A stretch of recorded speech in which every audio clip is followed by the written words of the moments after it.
Reverend Jeremiah Wright has his theories and he's sticking to them. Take this assertion from a few years ago. The government lied about inventing the HIV virus as a means of genocide against people of color. Governments lie. Now, under the glare that's gotten Barack Obama into such a deep political dilemma, Reverend Wright is asked, do you really believe that? Have you read Horowitz's book, Emerging Viruses, AIDS and Ebola?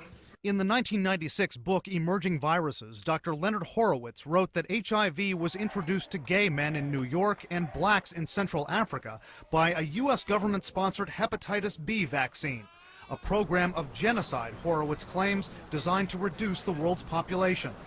The author is grateful for Reverend Wright's acknowledgement. He's simply doing a godly service and a public service by pointing out the truth that has been heavily suppressed by government officials as well as, unfortunately, the mainstream media. Horowitz claims the Centers for Disease Control came up with one of the strains of the vaccine and then helped cover the scheme up. Contacted by CNN, a CDC official points to government-sponsored research that identifies a subspecies of chimpanzees in Western Africa as the original source of HIV. This is a widely held theory among medical researchers. But Reverend Wright cites another book that has more historical support.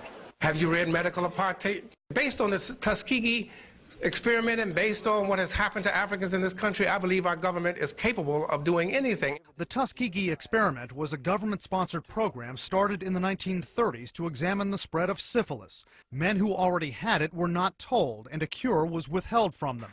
President Bill Clinton apologized for the program in 1997. Reverend Wright also supports a theory from one researcher on how white and African American children have different ways of learning and thinking.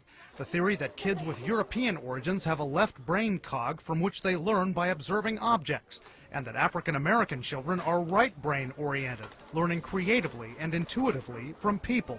We spoke with a prominent child psychiatrist and a noted education expert about that left brain, right brain theory. Both said it is not a very widely held view. Brian Todd, CNN, Washington.